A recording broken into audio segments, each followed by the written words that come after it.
بسم اللہ الرحمن الرحیم۔ اسلام ایک کامل دین اور مکمل نظام حیات ہے۔ تمام شعبۂ زندگی کے لیے اس میں رہنمائی ہدایات موجود ہیں۔ ایک انسان کی کامیاب زندگی بسر کرنے کے جو اصول و ضوابط ہو سکتے ہیں، اسلام نے ان کو کھول کر بیان کر دیا ہے۔ عام طور پر اسلام کو سمجھنے میں غلطی کی جاتی ہے۔ اسلام کو محض چند عبادات کا مجموعہ سمجھ کر رسماً ادا کر لینا کافی سمجھا جاتا ہے۔ اس میں کوئی شک نہیں کہ اسلام میں عبادات کی بڑی اہمیت ہے، بلکہ یہی اس کی شناخت ہے۔ جیسے کہ نماز اسلام کا ایک اہم رکن ہے، روزہ ایک اہم رکن ہے، اسی طرح زکوٰۃ، بلکہ یہ اسلام کے عطا کردہ معاشی نظام کی بنیاد ہے۔ لیکن یاد رکھنا چاہیے، اسلام محض نمازوں کے ادا کر لینے، روزہ رکھ لینے اور زکوٰۃ ادا کر دینے کا نام نہیں۔ اسلام کے مفہوم میں بڑی وسعت ہے۔ اسلام کا دائرۂ عمل اس سے کہیں زیادہ وسیع اور ہماگیر ہے۔ اسلام خدا کے عطا کردہ فطری نظام کے تحت پوری زندگی گزارنے کا نام ہے۔ خدا تعالیٰ کا فرمان ہے کہ پورے کے پورا اسلام میں داخل ہو جاؤ، مکمل طریقے سے اسلام کے سانچے میں ڈھل جاؤ۔ معاشرتی زندگی کے اتار چڑھاؤ ہوں یا سیاسی زندگی کے پیچ، زندگی کے نشیب و فراز ہوں یا معاشی زندگی کی راہداریاں اور تاریک ترین گھاٹیاں، زندگی کے تمام شعبوں کے لیے اسلام نے ہمیں ایک بہترین نظام، ایک لائق عمل، دستور اور بہترین لائق عمل عطا کیا ہے، اور ایسے اصول سکھائے ہیں جن کے مطابق زندگی گزاری جائے تو زندگی نہایت پرسکون اور نہایت آسان ہو جائے۔ زندگی مشکل ہوتی ہی اس وقت ہے جب اسلامی اصول و قوانین اور دنیوی زندگی کے قابل عمل ہدایات کو ترک کر کے غیر قوموں کے ناقابل عمل تمدن، گھٹیا تہذیب اور مشکل ترین رسومات کو اپنایا جاتا ہے، اور غیروں کے کلچر کو گلے کا توق بنا کر، زنجیر بنا کر پہن لیا جاتا ہے۔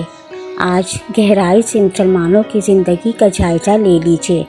سر تا پاؤں غیروں کی تہذیب و تمدن کی غلامی میں جکڑے ہوئے ہیں، یہاں تک کہ شادی نکاح کے مواقع پر جو عموماً زندگی میں صرف ایک بار آتے ہیں، پوری طرح ہندوانہ تہذیب و روایات کی کثیر بیڑیوں سے گرانبار ہوتے ہیں۔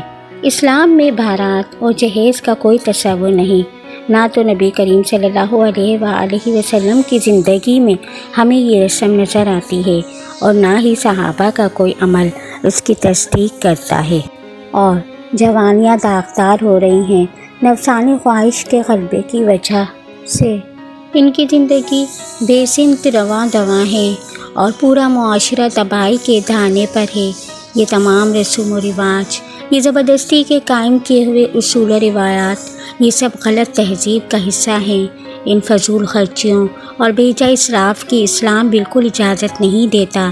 اسلام نے ہمیں جس طرز معاشرت کی تعلیم دی ہے، زندگی گزارنے کے جو اصول سکھائے ہیں، اسلام نے شادی و نکاح جیسا بے تکلف اور سادہ طریقہ بتایا ہے۔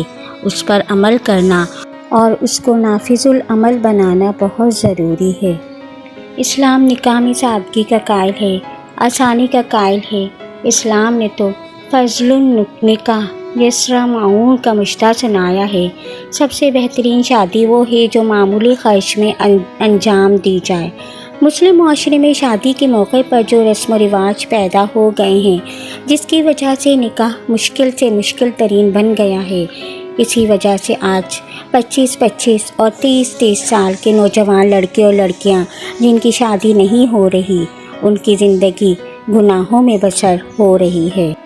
ہمیں اپنے طرز معاشرت کو، اپنی سماجی اور سوشل زندگی کو، شادی بیاہ اور نکاح و طلاق کے معاملات کو رسوم و رواج کے بندھن سے اور جہیز و بارات کی خرابی سے آزاد کرنا بہت ضروری ہے، ورنہ معاشرے کو تباہی سے بچانا بہت مشکل ہے۔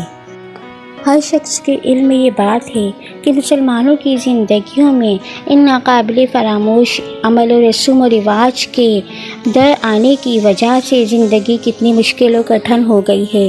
ہماری زندگی روز بروز جیسے مشکل سے مشکل ترین ہوتی جا رہی ہے، اور وجہ صرف ہماری بیجا کی فضول خرچی اور یہ نام نہاد رسم و رواج ہیں۔ اگر ان سے آزادی حاصل نہ کی گئی اور رسم و رواج کے بندھن کو نہ توڑا گیا تو نہ تو ہماری زندگی تباہی و ہلاکت سے بچائی جا سکتی ہے، نہ منکرات اور فواحش کا جذب خاتمہ کیا جا سکتا ہے، اور نہ ہی کبھی ہمارا معاشرہ صالح معاشرہ بن سکتا ہے۔ اور اگر یہی حالت رہی تو وہ دن دور نہیں کہ مغربی تہذیب کے اثر سے نکاح کو ایک بوجھ تصور کر لیا جائے گا، پھر زنا کی گرم بازاری ہوگی، مشت زنی نفسانی ہوس مٹانے کا ایک بہترین ذریعہ قرار پائے گا۔ اس طرح دنیا بھی تباہ ہوگی اور آخرت بھی تباہ ہو جائے گی، اور سوائے ذلت و رسوائی کے کچھ ہاتھ نہیں آئے گا۔ اس لیے ہمیں چاہیے کہ ہم اپنے معاشرے کو اسلامی رسم و رواج کے مطابق گزاریں اور اپنی زندگی اور ہماری آنے والی نسلوں کے لیے نمونہ بنیں، اور اسلام کے دیے ہوئے اصولوں کے مطابق ہم زندگی بسر کریں۔